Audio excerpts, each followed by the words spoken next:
Halo semua, kembali lagi di Algoritma Channel, tempat di mana kita belajar bahasa pemrograman. Di video sebelumnya, kita telah belajar tentang beberapa tipe data di Python, seperti tipe data string, float, integer, boolean, list, tuple, dan terakhir kemarin adalah dictionary ya. Nah, pada video kali ini, kita akan belajar bareng lagi tentang operator di Python dan metode input keyboard di Python. Oke, untuk text editornya kita masih tetap pakai text editor yang sama kayak kemarin, yaitu Atom. Jadi langsung aja kita masuk ke sesi codingnya. Di sini kita buka Atom dulu. Nah, di sini udah kebuka. Terus kita buat file baru aja di sini. Terus kita simpan. Di sini aku simpannya di Algoritma Channel belajar Python part 5 ya. Belajar part 5.py.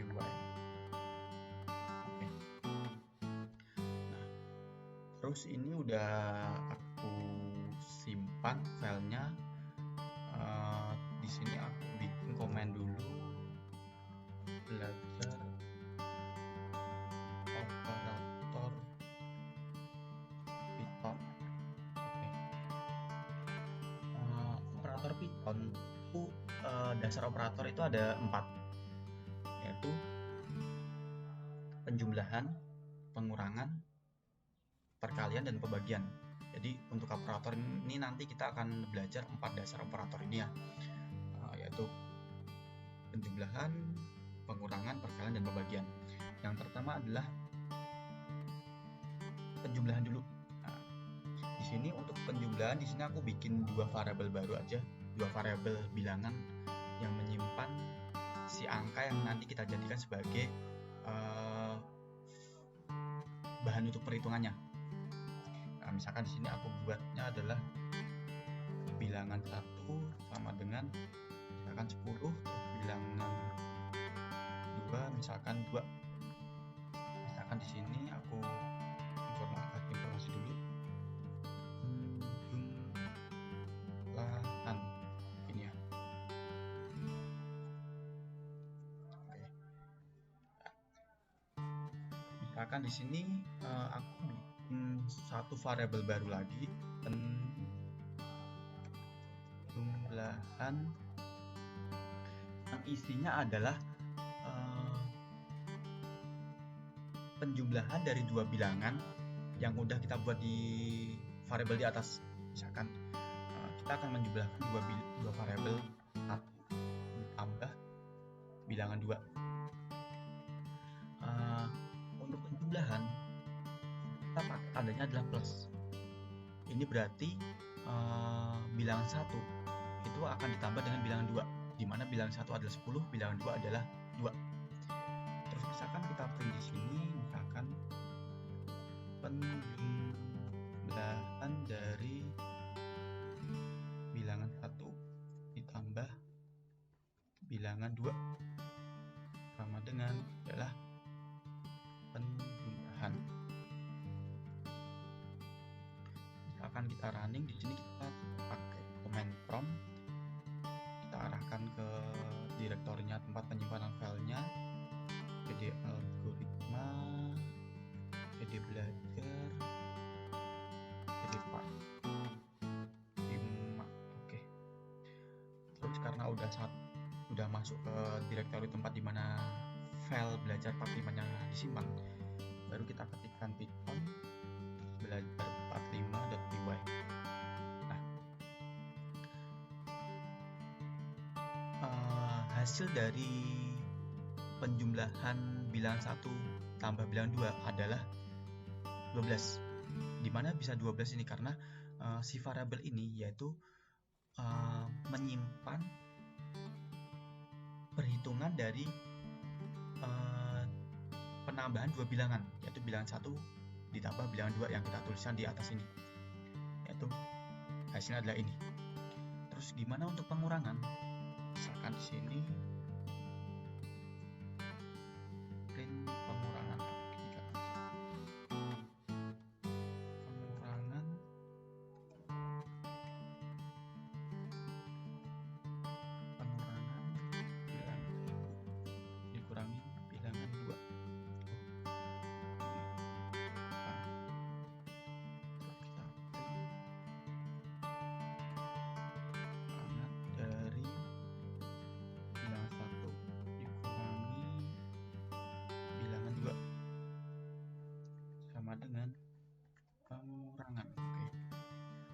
pengurangan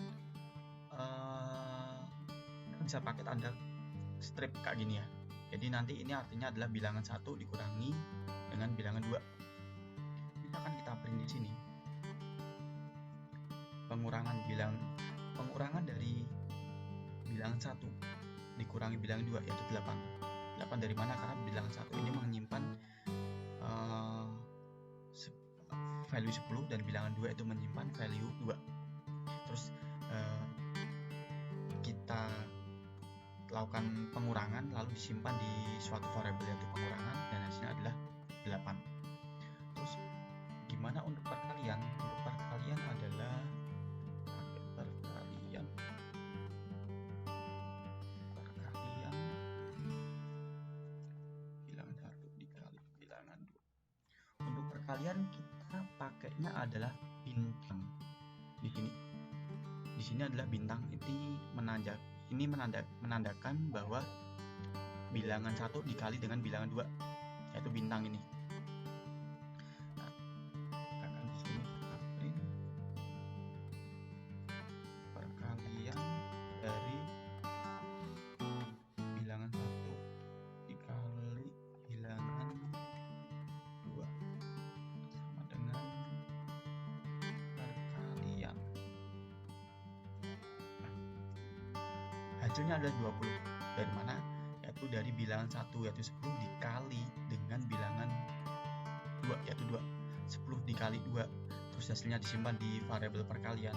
Maka ketika kita print perkalian ini adalah 20. Nah, terus gimana pembagian? Nah, pembagian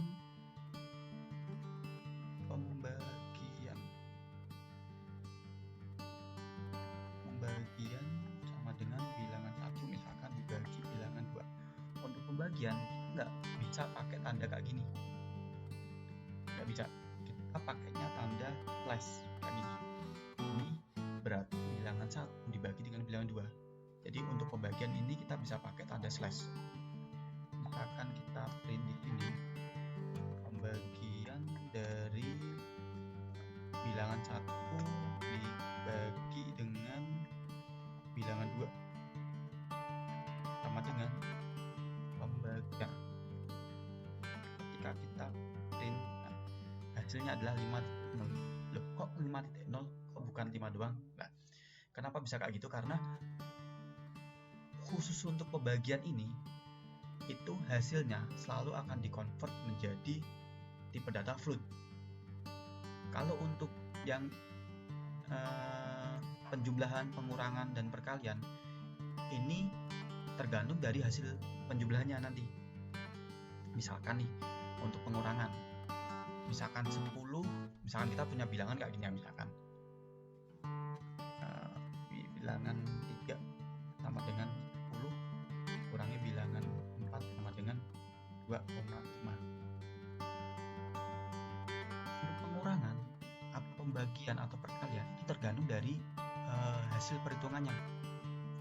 Kalau misalkan kayak gini, 10 ditambah 2,5 pasti akan hasilnya adalah berkoma desimal, yaitu tipe data float. Tapi kalau 10 tambah 2 kayak gini, ini pasti akan jadinya integer. Nah, tapi kalau yang pembagian ini nggak bisa, biarpun ini 10 bagi 2 harusnya 5, tapi kalau di dalam Python itu pembagian akan dikonvert jadi float, jadinya 5,0. Kalau misalkan kayak gini, 10 dibagi 2,5 itu jadinya 4,0. Jadi akan selalu pembagian itu akan selalu dikonvert jadi tipe float. Nah, misalkan kita di sini print tipe data penjumlahan, misalkan tipe data penjumlahan. Ini kita copy aja bisa. Nah, tinggal pengurangan, perkalian, pembagian di sini, pembagian. Ketika kita running data penjumlahan, pasnya yang integer. akan integer, perkalian juga integer, dan pembagian itu akan jadi float, selalu float. Nah, ini untuk operator dasar di Python, yaitu penjumlahan, pengurangan, perkalian, dan pembagian. Terus tadi kita juga menyinggung akan belajar bareng mengenai metode input Python. Akan di sini metode input import. Nah, untuk metode input keyboard, di mana nanti value-nya diinputkan oleh user, itu kita pakai perintah input. Misalkan di sini aku punya satu variabel baru, misalkan nama. Jadi variabel baru ini menyimpan inputan dari si user. Nah, nama berarti nama sama dengan input ini. Terus tanda kurung buka kurung tutup, di mana dalam kurung buka kurung tutupnya ini kita bisa kasih informasi misalkan nama kayak gini. Terus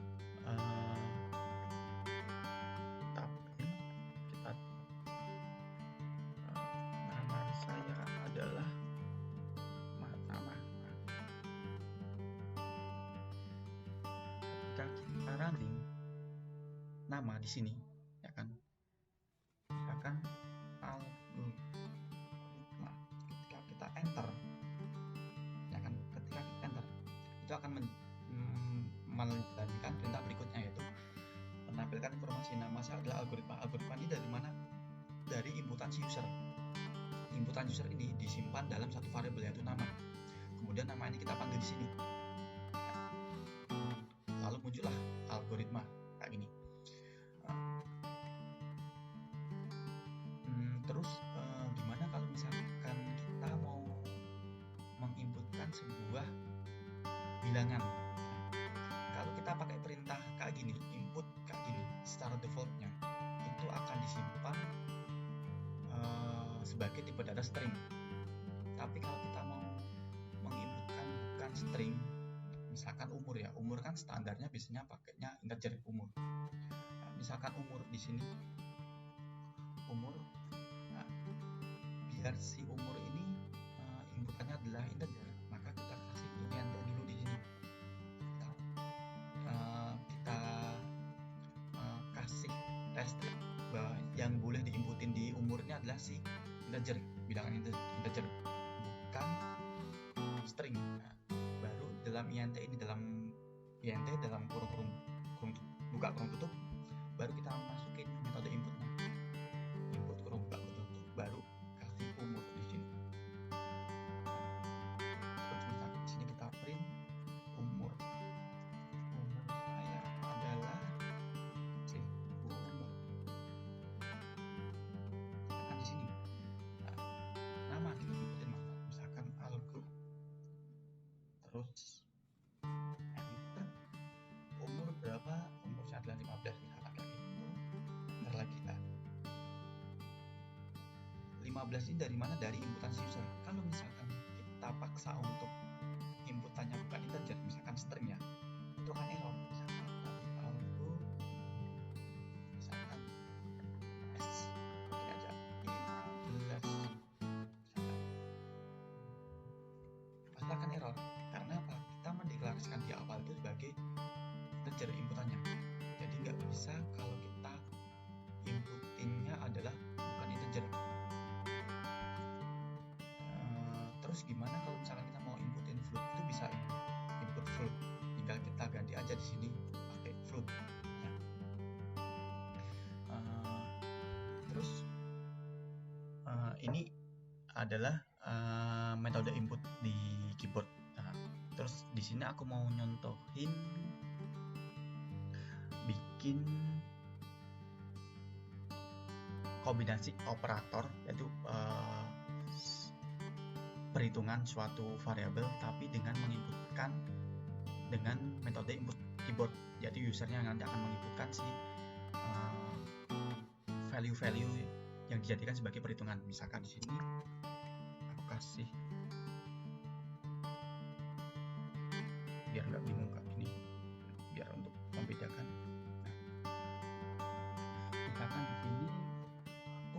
ada variabel panjang, misalkan di sini aku mau menghitung luas persegi panjang dan keliling persegi panjang, tapi panjang dan lebarnya itu diinputin sama si user.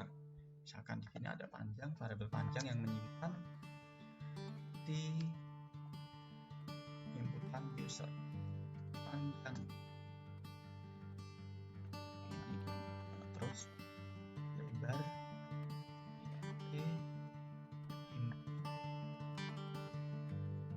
lebar.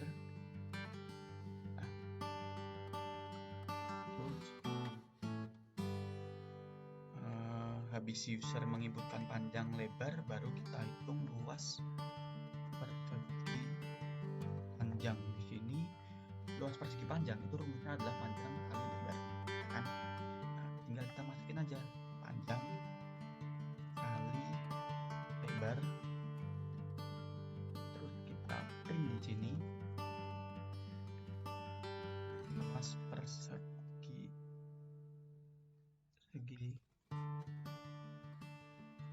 panjang dari panjang dikali lebar sama dengan luas persegi panjang. Terus keliling persegi panjang, keliling persegi panjang. Untuk keliling persegi panjang kan rumusnya adalah 2 kali panjang tambah lebar. 2 kali panjang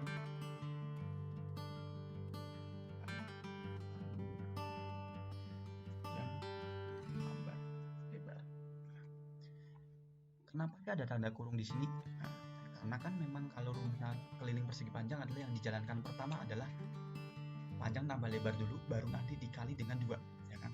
Nah, terus secara defaultnya kalau misalkan kita tidak memberikan tanda kurung, yang dijalankan pertama adalah yang paling dimulai dari chord paling depan, yaitu misalkan kayak gini ya, misalkan aku tuliskan kayak gini. Ini nanti akan dihitung yang urutannya untuk perhitungannya adalah 2 dikali panjang baru tambah lebar.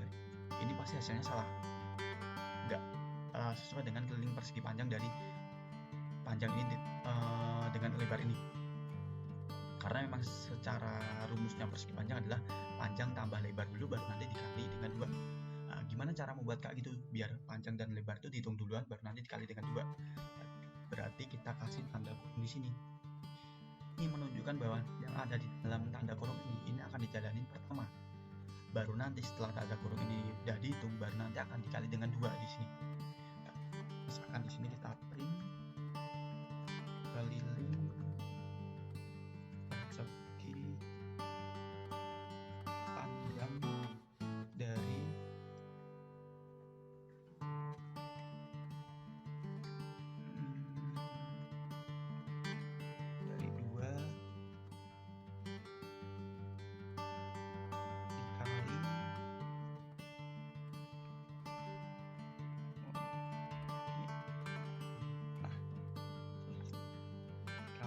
panjang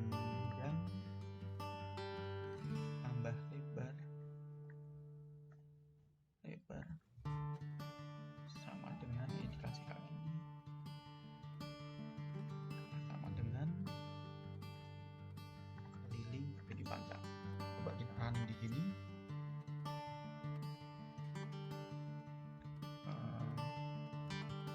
Ini yang tadi ya, kita bikin aja nggak apa-apa.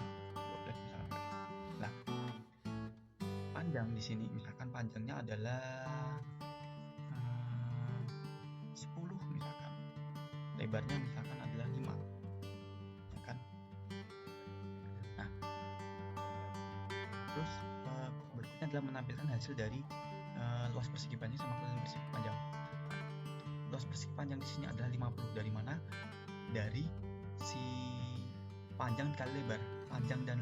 Panjang dan lebarnya ini isinya adalah yang diinput sama user. Ketika kita tadi menginput dapatkan panjang adalah 10 dan lebar 5, maka pas waktu kita masuk ke code berikutnya luas persegi panjang adalah sama dengan panjang kali lebar, maka panjang di sini adalah menyimpan si inputan dari user yaitu 10 dan lebar ini yaitu 5. Nah, kemudian hasilnya perkalian ini akan disimpan di satu variabel baru yaitu luas persegi panjang, lalu dimunculkan di sini yaitu hasilnya 10 kali 5 yaitu 50. Terus keliling persegi panjang yaitu 10 ditambah 5 dulu yaitu 50. 10 tambah 5 yaitu 15. 10 tambah 5 yaitu 15 baru dikali dengan 2 yaitu 30 sesuai dengan rumus keliling persegi panjang aslinya ya.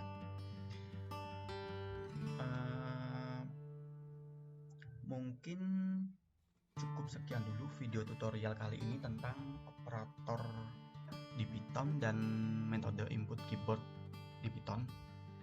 Untuk next videonya kita akan belajar mengenai perulangan atau looping. Jadi ikuti terus saja video di Algoritma Channel. Semoga bermanfaat video kali ini dan terima kasih. Sampai jumpa di next video.